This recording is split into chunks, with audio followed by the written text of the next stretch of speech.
Police in an Illinois town are under fire after arresting this black hospital patient who decided to go for a walk while hooked up to an IV. The stunning moment was all captured on cell phone video by the patient's boyfriend and is now getting national attention. Shaquille Dukes says he came down with double pneumonia last month while on vacation and checked into a hospital in Freeport, Illinois.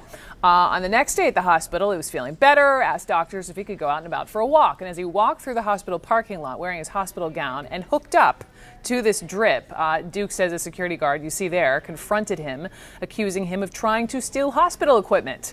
The security guard called for police backup. Officers arrested him and his boyfriend and his brother. The three men were charged with disorderly conduct, obstructing and resisting a police officer. Dukes believes they were racially profiled by this white security guard and by police officers because of the color of their skin. And Shaquille Dukes is with me now, along with his boyfriend, Marquandrick Morrison, who recorded the video of the arrest. Gentlemen, thanks for being on with me. Hi, thanks for having us. Okay, where to begin? Shaquille, just first to you, health-wise, are you feeling better? Yes, I'm feeling better. Okay. All right. So I know I just ran through some of the highlights or lowlights, but take me back. You're in the hospital. You're hooked up to this drip. You go outside for a walk. You are in your hospital gown, and this security guard approaches you. What happens? Yes. So as we were getting ready to go back into the facility, as we're getting ready to walk back across the lot, the security guard, we see him driving up the street, and at that point he yells out, "Hey, what are you guys doing?" So I sort of just stand there, like, I hold my arm up, and I'm like, the hospital door is right here. We're going back inside. He's, I need you guys to come over here. That's when he called us over to the car, and as we're approaching the car, that's when, the sort of controversy ensues. He's, to me, it looks like you guys are still in this. I don't care if you're walking back or not. And that's when I told him, I said, Jennifer is my nurse, Dr. Well, I'm sorry, why would he think you're stealing hospital equipment when you are there in a hospital gown hooked up to an IV? Did he explain what his thinking? That has been the billion-dollar question, Brooke. I have no idea. I mean, I could see if we were blocks away. I could see if I was in regular clothes and carrying the pole, in my arms. But neither of those are the case. I was in a hospital gown with no clothes and with medicine pumping into my veins. So I'm not sure how we could have seemed as if we were attempting to steal it or posed this threat that he speaks of. Marquandrick, you were this other set of eyes. What happened?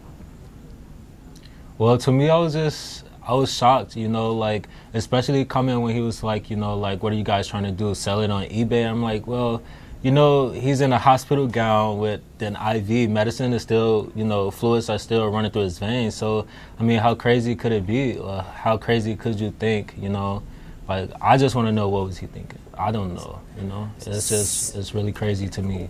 Let me make sure I get this in. So the hospitals declined to comment, citing patient confidentiality, they're cooperating with the police investigation. Freeport police investigating, they say, quote, to gather the facts, interview all parties involved, and determine whether officers conducted themselves in adherence to department policies and guidelines. And just so I'm clear, cuffs were slapped on you with the IV drip, and then you had an asthma attack, is that correct? Yes, actually I had an asthma attack and a seizure, according to paramedics while in transit.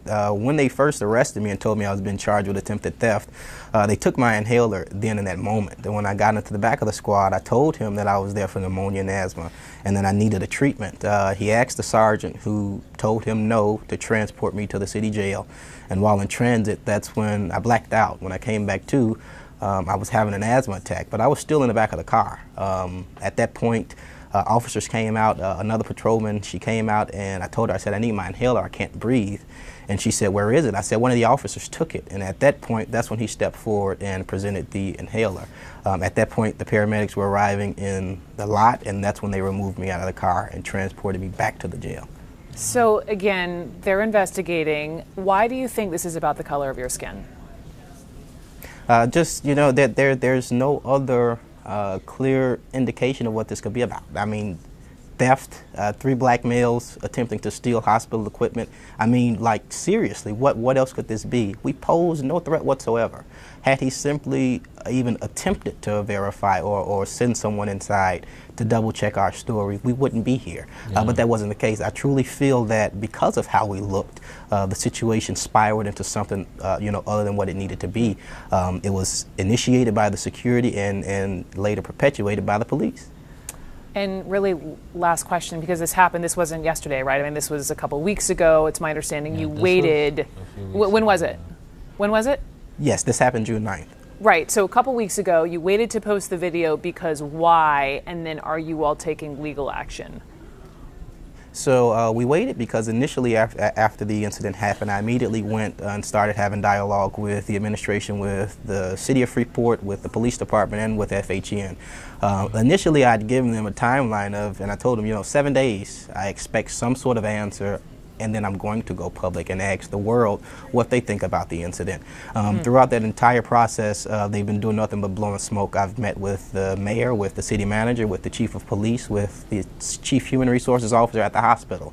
What do they say? They're all just, they're playing this game. We're investigating. We're looking into it. When I met with the hospital, they came and they told me, in other words, the chief human resources officer, he said, Shaquille, he said, pretty much we wanted to give you this opportunity for this dialogue, but we really just want to figure out, what are you proposing? What would look like victory to you in the situation? And what do you want? I told him, I said, exactly.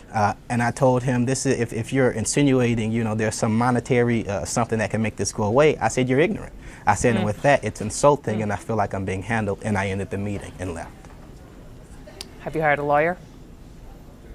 Not as of yet, because as I mentioned, that really wasn't what we were seeking. We really wanted to truly see reform. Policy stood up around the situation, and that has not happened, and it's clear that it won't happen without some sort of outside oversight. Yep. All right, y'all. Let's stay in touch. I have a feeling a few people are watching. And let's see where this goes. Absolutely. Shaquille and Marquandrick, gentlemen, thank you so much. Thank you. Again, the hospital declining comment.